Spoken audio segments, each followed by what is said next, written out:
Assalamualaikum dear students, this is your instructor Miss Komal here, and today what we are going to do is the last lot of our exercise of the chapter The Ransom of Red Chief. So the first activity that we have here is use these words and phrases in sentences of your own. I will make the sentences with you, but you can also make your own sentences also. So the first word is treachery. The sentence for this word would be, she will never forgive her for the treachery. So the second word is ferocious.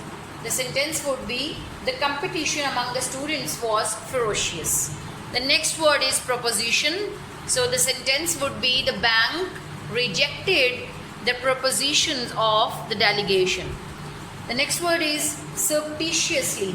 So the sentence would be, the thief broke into the house surreptitiously. Next word is stood by you. My friend always stood by me through thick and thin. Or you can say stands by me. Next word is get on my nerves. So the sentence for this word would be, Sylvia's false arguments got on my nerves. So the next word is like a leech. So the sentence would be, Johnny got stick to Bill's leg like a leech. The next word is patched up. So the sentence for this word would be, they finally patched up their differences. And the last word is take it off your hands. So you can make your sentence like this. You can get relaxed. I will take the children off your hands for some days. So these are the sentences, but you can make the sentences of your own choices also. So the next activity is, look at these sentences from the passage and change them into correct English. So I have corrected the sentences. You can also use your grammar, or you can also consult the book. Bill and me had about $600. No, Bill and I had about $600. I was roared like a horse. So was is wrong here. I roared like a horse.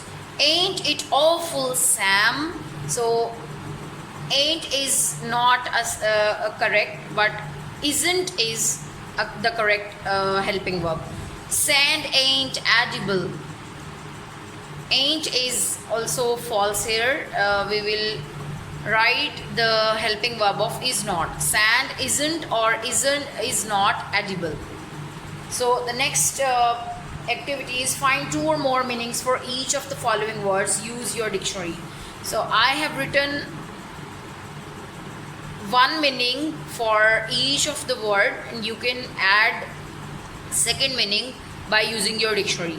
So the first word is rattle, mean make a quick sound. The next word is scalp, mean skin off the top of the head. Next, home, mean one's own house. Next, glance, mean quick look or quick observation.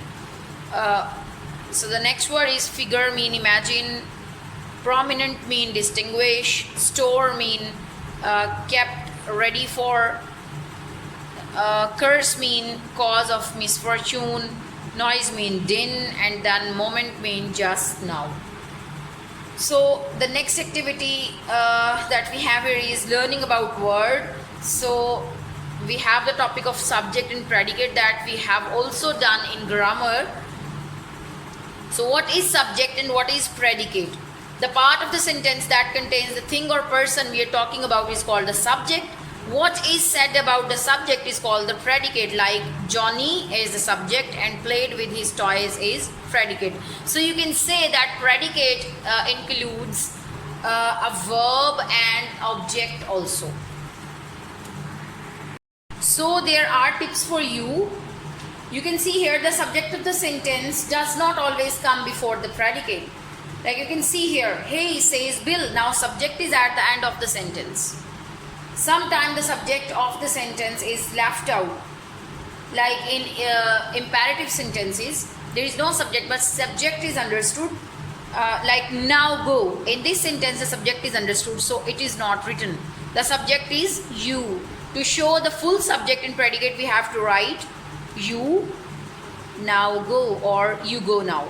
So write the following sentences in your exercise book, putting a box or brackets around the subject and a line under the predicate. So for example, they have solved a sentence for you. The cat drank the milk. So the cat is in bracket and the milk is underlined. So Bill rose slowly. Bill is subject and rose slowly is predicate. In be good Johnny, be good is your predicate and Johnny is subject. Now I want you to go home. I is subject and now want you to go home is predicate. Nobody got any sleep because of the noise. So nobody is subject and the previous and the next slot is predicate. So just do it. The subject is understood here, that is you, and just do is predicate. So the next activity is add suitable subjects to the following so that they become complete sentences. So dash ambled down the road. In the tortoise ambled down the road. At the end of the day, the laborer scratches out in his chair. So you can read the sentences on your own, but I have mentioned all the subjects here. So listening and speaking and composition activities are also here that you're going to do on your own. So what you're going to do in listening and speaking is Johnny talks a lot. Find the paragraph that contains his speech during the dinner. So we have read his speech during the dinner when we were reading the lesson. You can consult the chapter also. Take turns to read it aloud. Imagine you are Johnny. How would you say these lines acted? So this activity you are going to do with your cousins or your friends on your own. And the last activity that we have is composition. Imagine that you are Johnny Dorsey. Write about what happened to you. Use details and phrases from the passage if you wish. So this paragraph that is instructed here, you are going to compose on your own. So this was your lecture, students. I hope that all of you have understood all the things. See you in another class with new lecture, with new chapter. Till then, take care. Allah Hafiz.